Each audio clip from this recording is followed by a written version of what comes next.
In 2000, Reed Hastings flew to Dallas and walked into Blockbuster's headquarters with a proposal. Netflix was losing money, hemorrhaging cash, and weeks from collapse.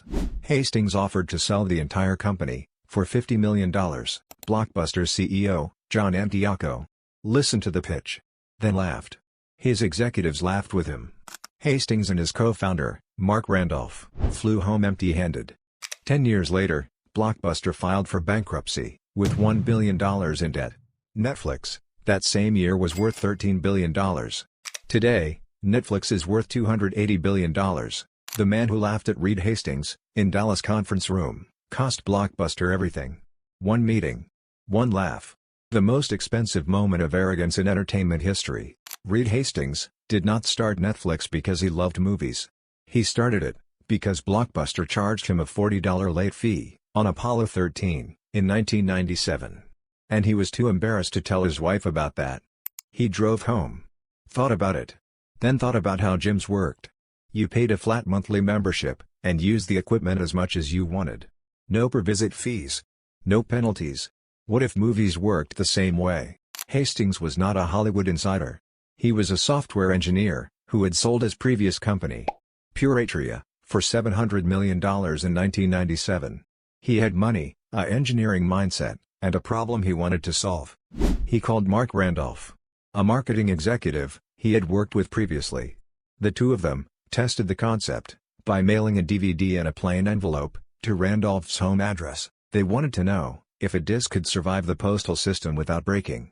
It arrived intact. Netflix launched in April 1998 as a DVD rental service by mail. You ordered online, they mailed the disc, you mailed it back when finished. No late fees. No due dates. No driving to a store. In the first year, they had 239,000 subscribers. Blockbuster had 65 million customers and 9,000 stores across America. Netflix was a rounding error in the entertainment industry. Nobody inside Blockbuster headquarters considered it a threat. That was the first mistake. By 2000, the dot-com bubble had burst. Netflix was burning through cash faster than subscriptions were growing. Hastings and Randolph had a choice: find a buyer or shut it down. They chose Dallas.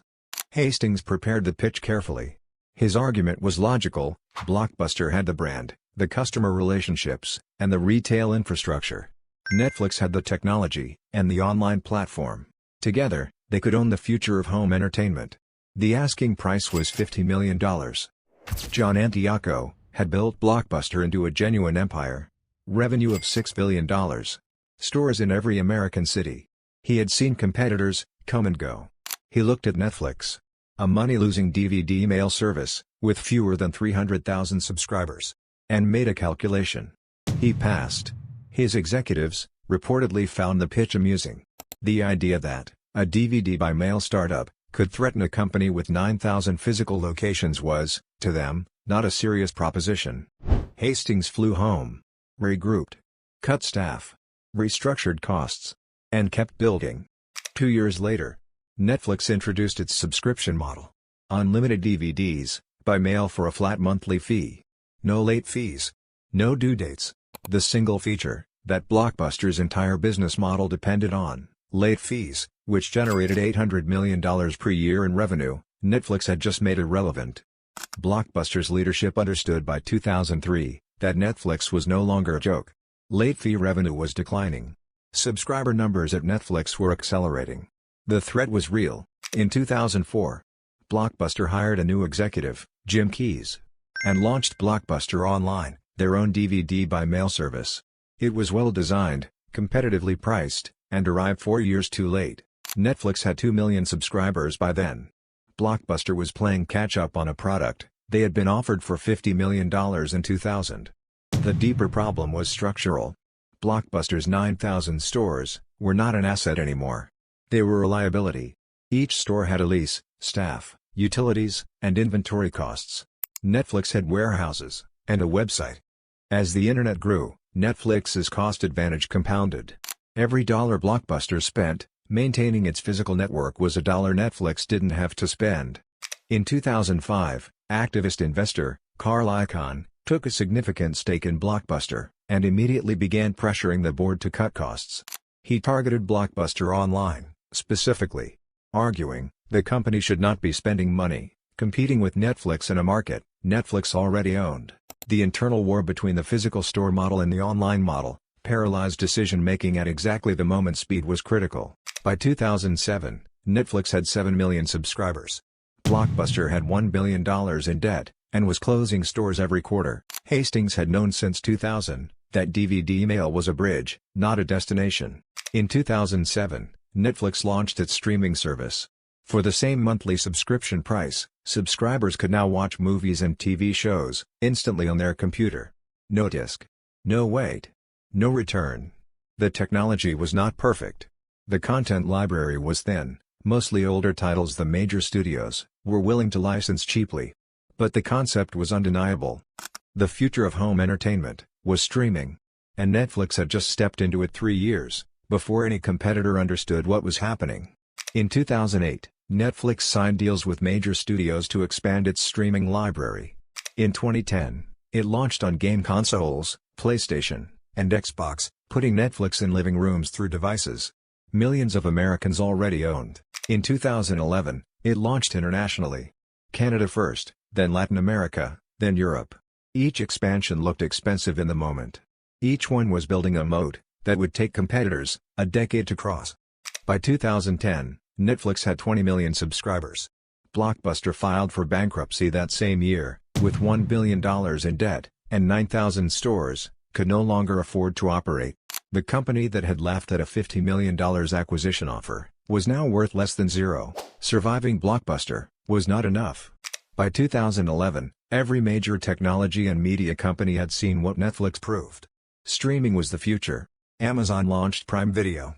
Hulu launched with backing from NBC, ABC, and Fox. Disney was watching. HBO was watching. Apple was watching. Hastings made a decision that separated Netflix from every competitor permanently. He would not just license content from studios. He would create it himself. 2013. Netflix spent $100 million producing House of Cards. A political drama, it released all at once, every episode simultaneously, with no weekly schedule, and no network middleman. The entertainment industry called it a gimmick. Viewers watched all 13 episodes in a single weekend. Binge watching was not invented by Netflix. It was standardized by Netflix. The entire structure of how humans consumed television changed because of $100 million bet on a political drama. By 2016, Netflix was spending $6 billion per year on original content. By 2023, that number had reached $17 billion annually. More than the entire GDP of some countries, spent on movies, shows, documentaries, and specials that existed exclusively on Netflix, and nowhere else. The content was the moat. You couldn't get Stranger Things on Amazon. You couldn't get The Crown on Hulu. You couldn't get Squid Game anywhere except Netflix. To watch those shows, you paid Netflix. Every month. Forever. Netflix's dominance came with a cost, its own subscribers absorbed without fully realizing it. In 2022, Netflix reported its first subscriber loss in over a decade, losing 200,000 subscribers in a single quarter. The stock dropped 35% in one day, erasing $50 billion in market value in hours. Hastings had built the company on the promise of unlimited growth. The moment that promise cracked, the market punished it immediately. Netflix response: they introduced password sharing restrictions, forcing households that had shared accounts to pay separately. The move generated significant subscriber backlash. Netflix pushed through it anyway. Within 2 quarters, subscriber numbers had recovered and surpassed their previous peak. Then came advertising. Netflix had built its entire brand identity on being ad-free. In 2022, it launched an ad-supported tier, a cheaper subscription that included commercials. The company that had made Blockbuster irrelevant by eliminating the friction of physical stores was now reintroducing the friction of advertisements to protect its revenue model.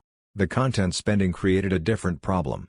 $17 billion per year on original programming meant Netflix needed an enormous and constantly growing subscriber base just to break even on its content investment. The model required perpetual growth in a market that was approaching saturation. John Antioco, the Blockbuster CEO, who laughed Reed Hastings out of his Dallas conference room in 2000, was fired by Blockbuster's board. In 2007, The board blamed him for the company's decline. He left with $26 million severance package, while the company he was blamed for destroying collapsed into bankruptcy 3 years later. Blockbuster final CEO, Jim Keyes, gave an interview in 2008. He was asked about Netflix. He said, "I've been frankly confused by this fascination that everybody has with Netflix." 2 years later, Blockbuster was bankrupt. Mark Randolph, Netflix co-founder, who flew to Dallas with Hastings in 2000, left the company in 2002. Before the streaming pivot, before the original content bet, before any of the $280 billion, he has spoken publicly about watching what he helped start become something he never imagined. Reed Hastings stepped down as CEO in January 2023. Netflix had 231 million subscribers in 190 countries. It had fundamentally changed how humans watch television, how studios made content, how stories were told, and how talent was compensated. He started it because Blockbuster charged him $40. Blockbuster had one store left when this script was written. It's in Bend, Oregon. It sells merchandise to tourists who want a photo with a relic of the world Netflix ended.